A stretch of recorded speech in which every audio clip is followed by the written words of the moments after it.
Yu wakes up in the hospital, and he's informed that his sister didn't survive. This breaks Yu's heart, and he starts to stay indoors. He only eats junk food and cup noodles. Yu shuts everyone out and decides to stay in his apartment alone. The only thing he does is eat and watch TV. He is so broken that his apartment is already filled with trash, and he doesn't seem to mind. Takaju and Yusa once come visiting, but he refuses to open the door. Takaju reveals that they can't break the door because it is specially built because of security reasons. Shortly afterward, Yumi comes to visit Yu. Yu doesn't even seem to recognize who she is again until she reintroduces herself as the girl he saved. Even with this, Yu doesn't seem to care. Yumi tries to offer her condolences, but the Yu shouts at her in return. Yumi dejectedly leaves the apartment and apologizes for overstepping her bounds. Yu dresses up to go out and buy more cups of ramen. He realizes that there are two men outside his door. They are probably there to take him away by force since he has refused to leave the apartment. He possesses the duo and makes them fight each other. After getting rid of the guys, Yu goes to the ATM to withdraw some amount of money. He plans to leave the area and go somewhere where the collaborator will not be able to find him. He gets on a train and travels to another town. He gets a motel room where he starts eating pizza again. He has moved from eating only cups of ramen to only pizza. Later on, Yu steps outside. He sees a stick bun and buys some. He gets to an arcade center where he watches some boys play a shooter game. He pays for some sessions and plays the game too. He enjoys the game so much that he continues paying, and he is now starting to develop a villain arc. He gets bored and decides to look for trouble. He eats the bun off the sticks and throws them at some gang members. The trio drags him out with the intention of punishing him. He easily possesses one of them and makes them fight each other. He pushes two of the sticks into the legs of the last gang member. He promises to kill them if they ever cross him again. He gives out a hysterical laugh after saying this. Yu is truly on the verge of losing himself if he continues this way. Up next, Yu is walking through an alley when he is stopped by some gang members. The leader is surprised that someone like him could take down some of them.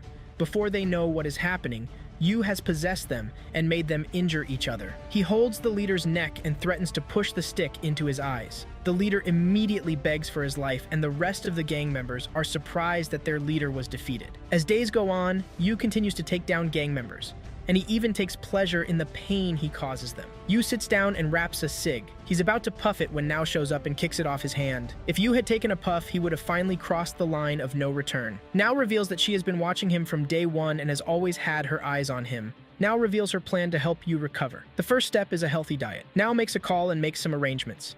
Now tells Yu that once he takes a bite out of the food she wants to make for him, he is free to leave and live his life as he wishes. Yu agrees and follows Now to a house owned by Takaju's family.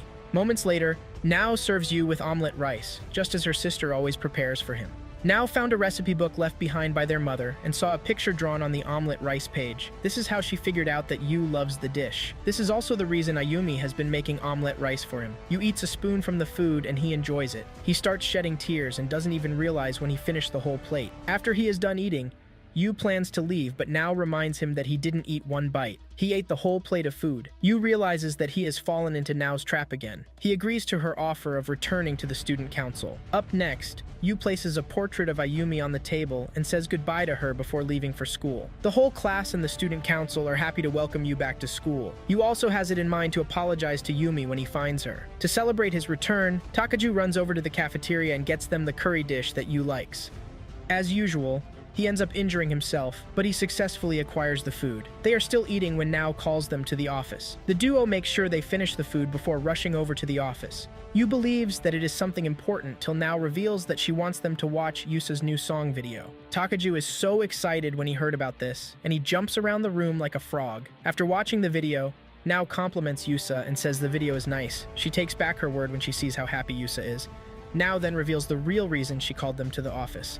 Apparently, the Jiend band is having a concert the next day and Now already bought 2 tickets. She wants someone that will accompany her to the concert. Yusa and Takaju immediately reject the offer and say Yu will be the perfect person to accompany her. When returning home, Yu sees a blind lady walking toward him. As the lady passes by him, Yu feels something, and he tries to talk to the lady. The lady immediately dashes up to him and asks him where she can get a good Japanese special dish. Turns out that the lady in question is a foreigner. Yu takes her to a local restaurant that serves the dish she is looking for. Yu also orders some for himself because he doesn't particularly have anyone waiting for him at home anymore. While they are eating, the waiter somehow recognizes the lady. It turns out that the lady is Sala Shane and she is the vocalist for Jiend. Yu is surprised by this, but he holds it to himself. When they get out of the restaurant, Sala tells Yu that she noticed that Yu just lost someone close to him. Sala was able to figure this out with the way Yu breathe and speak. Sala offers to burn a smoke for Yu's dead sister, and he agrees. Sala follows Yu to his apartment where she shows her respect. Yu then points out that there is someone he would like for Sala to meet, because her brother loves Ziyend. Yu quickly makes a call to Nao, but she refuses and says she only likes to listen to Ziyend's music and she is not interested in meeting their vocalist. Yu is surprised and had to lie to Sala that Nao is far away and won't be able to make it. Later that night, Sala reveals that she was not always blind. She attributes it to penance for her sin of cursing the Supreme Being when she has not made it. Yu then takes Sala to the facility where Nao's brother is staying. He hopes that hearing the voice of one of the band members he loves will wake him up. They get to his room to find him tearing his sheets again. Sala starts to sing with her beautiful voice, and Ni soon calms down. By the time Sala is done with the song, he is able to speak, and he also remembers his sister's name again. Yu is very happy, and tears fall from his eyes. Yu thanks Sala for her help because her song just snapped Nao's brother out of his slumber. Sala is happy to help, and she says this is a step forward for him. They hope that he continues to get better with time. Nao later visited the hospital, and her brother recognized her. She called Yu to thank him for his help. The next day, Yu finds it hard to make a decision on what clothes he should wear to the concert. He finally makes his choice, and he says goodbye to Ayumi like he now does. He meets up with Nao, and they walk together to the venue. Before the concert begins, Nao tells Yu to follow him to the store to buy merchandise. They finally make it into the venue. Sala gets on stage and starts to deliver a beautiful song. The crowd continues vibing to the song, and as she sings, Yu realizes that he has heard the song before, but he doesn't know where. Suddenly, Yu faints, and the scene takes us someplace else. We see Yu listening to the same song being performed at the concert. It turns out that Yu is in a research facility where scientists are carrying out experiments on them. Ayumi is also beside him. The duo stands up to leave the room for dinner, and Yu discovers an old scientist listening to music in the room also. With the conversation he had with the scientist, Yu realizes that not all of them are bad. As they line up for food, Ayumi wishes that their brother, Shun, is with them. Yu says Shun's power is disruptive, and that's the reason they have him locked up. His power is time leaping, and Yu instructs Ayumi not to tell anyone about it. It turns out that Yu has more power than to possess people for 5 seconds, but he is hiding it. If they should find out about it, he would be locked up also. We get to see that the collaborator is also in the facility as one of the subjects, and his real name is Kumagami. Kumagami says he finally found someone with telepathy. Turns out that the group is planning to escape and everything rests on Yu. Later that day, Ayumi is taken away by the guards. Yu tries to protest, and he is tapered. He finally wakes up in his room to find out that something is going on in the building. He tries to leave his room, but the door is locked. He gives up, and just then, the door unlocks. The old scientist has come to his rescue, but the old man is wounded. The old man reveals that they forcibly drew out Ayumi's power without knowing it was collapse. A whole section of the building broke down because of this. Ayumi is safe, but she has been placed under restrictions because of her power. Yu needs to save her because they plan on dissecting her and disposing of her afterward. The man reveals that he is aware of Yu's ultimate power, plunder. Yu finds the subject with telepathy and absorbs his powers. Yu begins to find his family and friends with the power. Yu absorbs another boy's power that grants him the ability to phase through things. He uses this power to get to where his brother is and manages to release him on time before the guards could stop him. Suddenly, Yu wakes up to the present timeline to find himself in a hospital. He sees Nao beside him and she informs him that Yu fainted at the concert.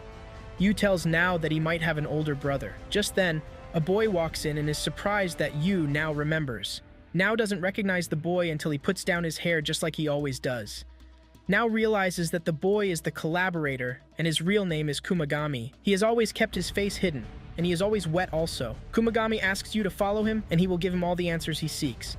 He will also take him to his brother. They have the plan to save Ayumi also, and Yu is surprised by this. Nao is surprised to hear that Shun is Yu's brother. She reveals that Shun was the one that helped her after she escaped from the school where she was being experimented upon. Nao and Yu follow Kumagami to a mountainside where a secret facility is located underground. They walk through several security doors, and Kumagami reveals that they don't joke with their security. They finally get to a room where they find Shun waiting. Shun is surprised that Yu hasn't remembered anything. It turns out that Yu had his memories erased by someone called Maidamari. Shun says he is ready to tell his brother everything. Shun begins to narrate how everything unfolded. After his escape and time leap back into the past, he realized that he had 3 years before they were captured. Kumagami is the first person to find him. Shun explained everything to him, and the duo immediately became best friends again. Kumagami takes Shun to the friends that he gathered. Shichino is the one that has phasing power. Madoki can make someone fall asleep, but she also will fall asleep once she uses her power. Maidamari is the one that can erase people's memories. After telling each of them their powers, the doubts that they have about him disappeared immediately. Shun explained everything that happened in the future for them. He tells them that they need to gather more powerful people and protect themselves. They begin to gather themselves, but in the end, they are no match for the organization that hunts them because they are just a bunch of kids. Shun's next plan was to get some adults to help them. Adults that once had power would know how it feels to be hunted. However, they need to raise funds to be able to convince some. Shun reveals his plan to gather all the gambling and lottery information and go back in time. With this, they will have more than enough money to build a strong organization that the scientists will not be able to oppose. Shun takes a leap back in time. He soon realizes that his vision is getting blurry each time he uses his power. Since his power makes use of his vision to work, the effect of the power starts to affect his eyes. He realized that he won't be able to use his powers again once he goes blind. Things aren't going as smoothly as they should, even with the capable organization they now have. Shun needed a place to perfectly keep the kids safe and not make it look too obvious also. He is having a discussion with a younger version of you when it dawns on him that school is the perfect place to do so. Shun had to take a last leap, and this would be their last chance because he would lose his sight after this. All they need to do is protect themselves till the end of their puberty. Shun goes back in time and loses his sight, but this time around, they were able to acquire accredited institutions to protect them just like the Star Ocean Academy. After everything has been successful, Shun makes Maidamari erase him from his siblings' memories because he wants to continue working in the shadows to keep them safe. This was how the events of everything happened. Shun then reveals that Yu's true ability is to take someone else's power. He didn't know this before and only thought his power is to take over people's minds. Now reveals that they knew from the beginning what his power was. That's the reason she and Takaju came to find him. His power is deemed the ultimate power. Shun tells Yu to take his power and go back in time to save Ayumi. The first thing he needs to do is steal Ayumi's power. Shun takes his brother's power and goes back to the day Ayumi's power started manifesting. He immediately tells the council that the person they are looking for is his sister. However, he only allowed Nao to follow him this time around. When Nao and Yu visited Ayumi, Yu saw the girl that tried to kill her. When Nao is leaving, Yu reveals that he is from the future and Nao believes him immediately. She already knows what his power is, so there is no need to doubt him.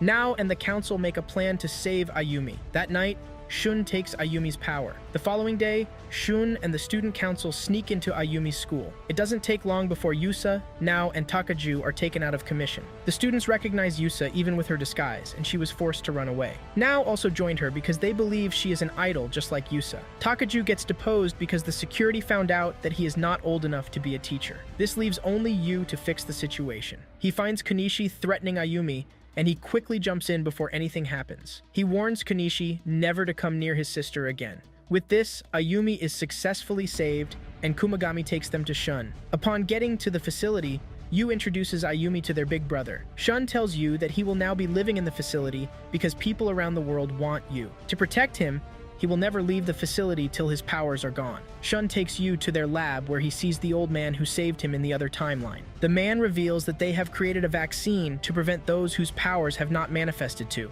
Apparently, the powers they have is as a result of a comet, Charlotte, that passes by the Earth every 75 years. The dust that the comet leaves is what makes some people develop power once they hit puberty. The last one was 12 years ago, and this is why Yu and some other people have powers. However, a vaccine is being developed to make sure that the dust does not affect anyone again once it flies by. It is worth noting that the vaccine doesn't work on those that have developed powers already. Turns out that Yu's memories of their brother came back to him, but Ayumi doesn't remember her brother still. The only solution is just to make new memories from now on. Shortly afterward, Kumagami discovers another powered individual and leaves to find the person. He gets outside the facility and enters the car as usual. He realizes that their driver Furuki is shaking and asks him why. Furuki says there is nothing unusual and starts the journey. As they move along the way, Kumagami realizes that Furuki is not going where he should. Furuki asks for forgiveness and says his family was threatened. Furuki drives Kumagami to an old construction site. After he left, Kumagami is beaten and tied up. They inject him with truth serum to get all the information they need. Later that night,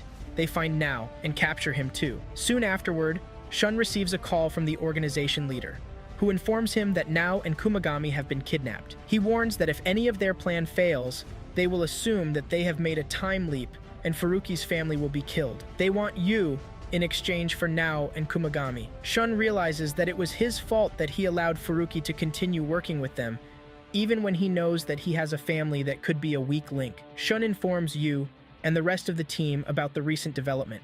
They make a plan for Yu to go alone. He is to steal any of the terrorists' powers and leap back in time in case of failure. Yu panics that everything is on him, but his brother calms him down. Furuki takes him to the construction site and the terrorists give him the key to where his family is being held. After he left, Yu realizes that the people in front of him are adults and they have no power. Yu is informed that the two people he seeks are underneath them. Suddenly, a girl appears from nowhere and cuts Yu's right eye. Yu tries to go back in time but realizes that he needs both eyes to do so. The girl is about to capture him, and Yu is forced to activate the collapse power. Shun and his friends are staying in the distance and they witness what happened. They rush to the scene and realize that Yu used telekinesis to save himself at the last minute. They soon find Kumagami impaled by steel while he was trying to save Nao. Shun cries so hard that his best friend is dying right in front of him. Yu wakes up in a hospital bed and he activates his collapse power out of fear, but Shichino is there to apply a sedative to calm him down. After he is calm, he asks about Nao and Kumagami. He is informed that his brother's best friend didn't make it, but Nao is alive and is receiving treatments also. It finally dawns on Yu that he is now blind in his right eye. Later on, Ayumi comes to visit him, and this gives Yu a sense of what Shun is feeling at the moment. This is exactly what pushed him into depression, and his brother might be having the same feelings too. Takaju comes visiting, and he brings with him a plate of curry dishes that Yu likes. Yusa also comes to visit Yu, and she makes him a cream stew. Yu beckons on Misa, and she takes over.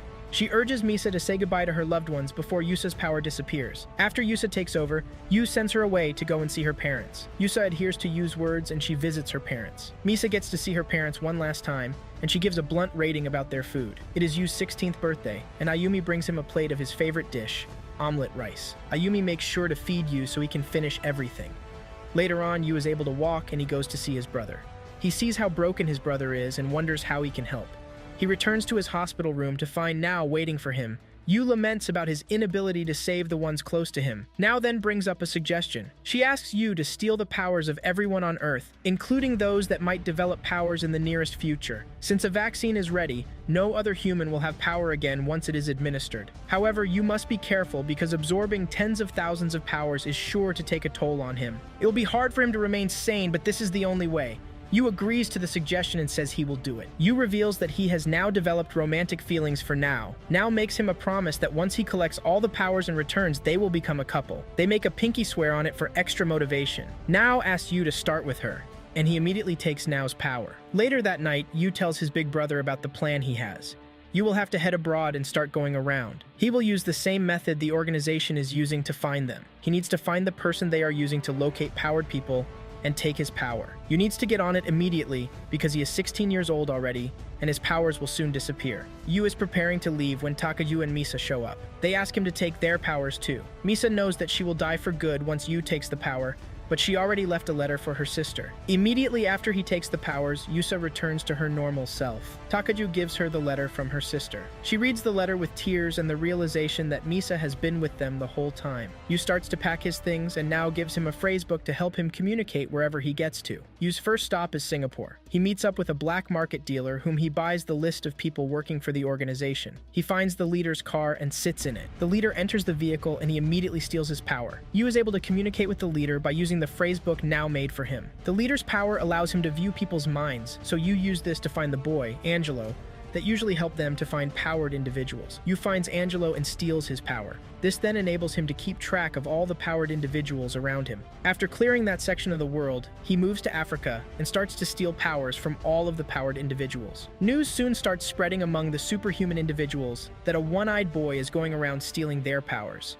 Yu is tagged the One-Eyed Grim Reaper because of this. He soon takes the power of a boy that worsens sickness. Yu used this ability to manifest the powers of those that are still hidden yet, and take them. This is because their powers are actually classified as illness, because it is of a different life form. Some people laid an ambush for Yu, but he is too overpowered now and he easily defeats them. He soon finds a girl that has the power of healing. Yu takes the power and starts to think if he should use the power to heal his right eye. He will be able to travel back in time and Kumagami. However, he decides not to because he has tampered with the laws of nature more than he should. His objective is to clean the world of superpowers. Soon afterward, Yu starts to lose his mind because of the amount of power he has taken. He is starting to forget the people in his life, but he holds onto the phrase book that Nao made for him. Yu soon clears the whole of Europe, He begins to think of taking over the world because he is already invincible as he is. Yu almost lost his mind, but he managed to continue his journey with the help of the phrase book. He ties the phrase book to his neck to act as a reminder that someone is waiting for him.